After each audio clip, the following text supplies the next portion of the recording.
Honestly, I couldn't be happier for him. Couldn't be happier for him, his family. Couldn't be happier for us as Vikings players because we're glad he's on our team. You know, a guy that works as hard as he does. I've never seen anybody grind the way he does in the off season, during the season. So if there's anybody that deserves getting a contract like that, it's him.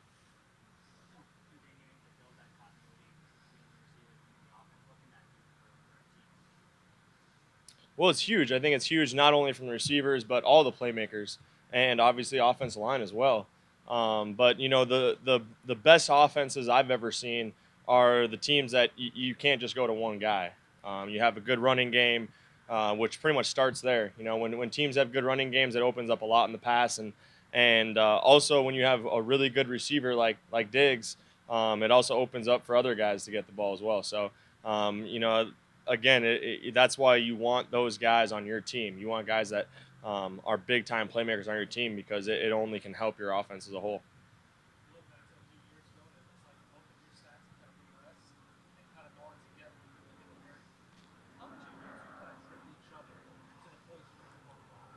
It's crazy. I think it goes from not only when we're here in the building. I think it starts in the off seasons and how we work off the field.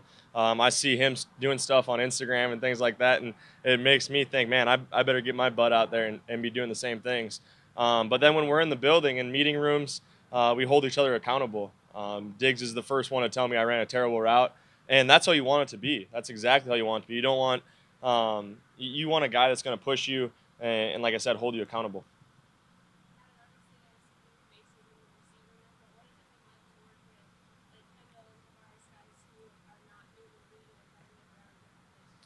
Yeah, it's always great to have veterans in the room. You know, guys that have been other places, like you said. You can learn so much from guys like that. You know, they've seen a lot of football. They've seen a lot of different coverages.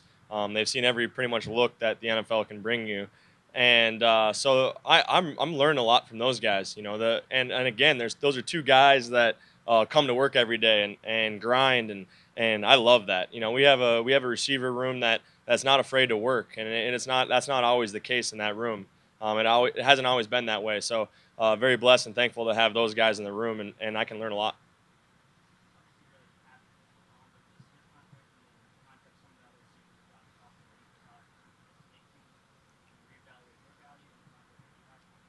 Honestly, for me, I'm worried about football. I'm worried about coming out here and practicing and grinding every single day, and that's why I pay an agent. That's why I have an agent. He takes care of that stuff, so I don't have to worry about it. When I signed my contract before last season, that's why I did it because I didn't want to have to worry about money. I didn't have to worry about my contract. I want to just go out and play football, and it allowed me to do that. So I want to keep continuing to do that, just playing football, focus on things that I can control, and then let the other people that's what their job is to take care of that.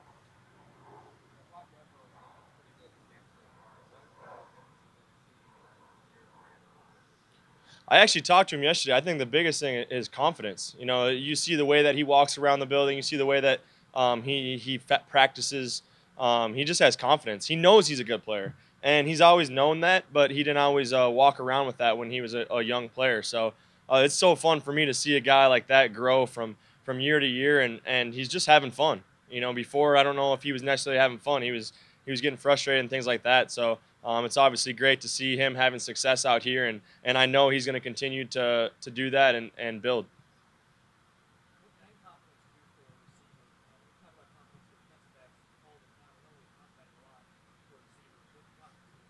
It's everything for a receiver, honestly. You know, there's times in my career, you know, that I can look back at and that I didn't have the most confidence, and you just can't play. You can't play free. You can't play with the type of energy you want to play with when you're constantly thinking about you know things that you can't control. So I think for receiver confidence, everything. You know, confidence in your hands that you don't have to worry about. Hey, I got to look this in or I got to do this or that. You're just going there and catching the football, and you're not thinking about those things. So like I said, confidence is huge, and especially at the receiver position.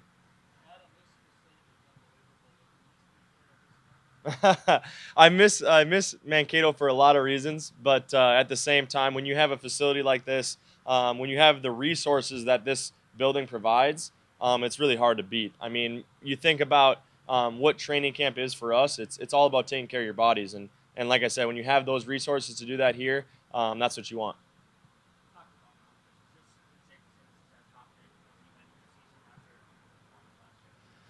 Yeah, I think that's why experience is so huge in the NFL. I think each year, each play you make, you have things to look back on. So when you do have a bad play or drop a ball or something, you may, well, I just, I've caught a lot of balls in the NFL, and so you kind of have something to reference back to and say, hey, like it was a fluke. I'm better than that. And when you're a young player, you don't have that to look back on. So yeah, I think it's all about experience that provides that confidence.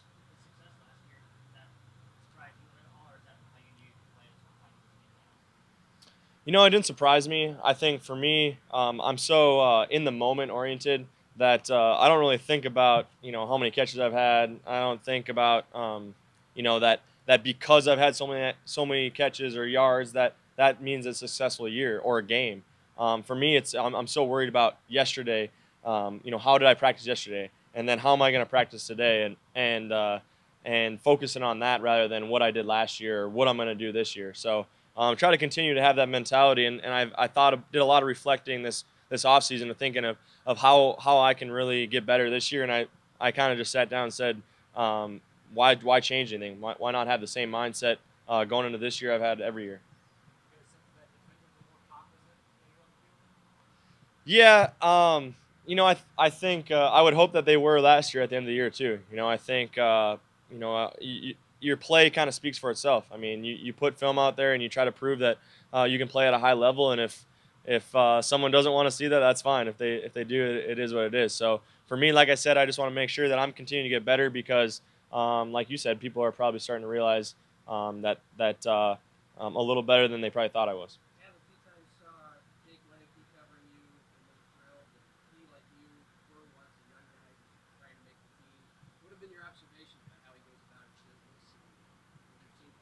Well, I love his mindset. He's a great kid.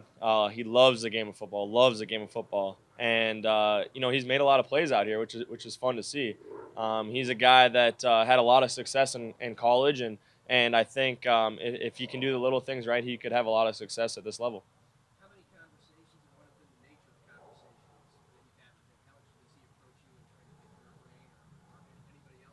Yeah, it's really not just him. It's all those young guys. I kind of just keep it open for them to ask me whatever. I kind of am upfront with that with all the players. If they have any questions, don't be afraid to ask. Whether that be stuff on the field or off the field, I'm gonna try to help in any way I possibly can. And he's taking advantage of that as other guys have.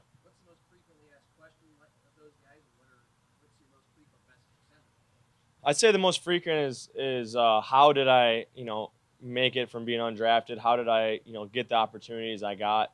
Um, and I don't really have a good answer for that. I don't know. I guess my biggest response would probably be a lot of things I talked to you guys about, taking it one day at a time, not worrying about am I going to make the team, am I not going to make the team, and just controlling the things that you can control. I think I say this a lot, but I look back in my career and I'm more nervous about me being a rookie than I was actually being a rookie because I was so in the moment that I wasn't worried about, like I said, making the team or not making the team. You and Stefon Diggs were among the league leaders in contested catch rate last year. Obviously, confidence plays a big role in that. But neither of you are like the biggest receivers in the league. So what else plays a significant role? I think probably the biggest thing would just be body control. I think that's something that Diggs is extremely, good at, and something I've learned a lot from him is the way that he uses his body to kind of defend from the defenders, and using his arms, use hands. When guys catch with their body, you can't really catch those contested balls because the DB is gonna his hands are gonna get there before yours. So I think the biggest thing is using our hands and catching the ball with their hands because you can get a little bit more leverage that way.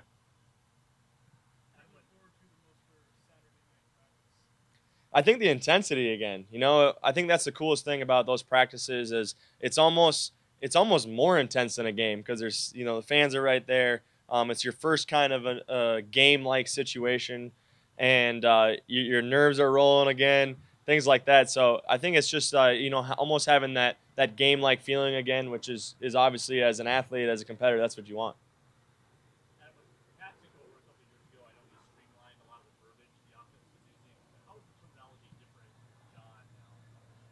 Completely opposite.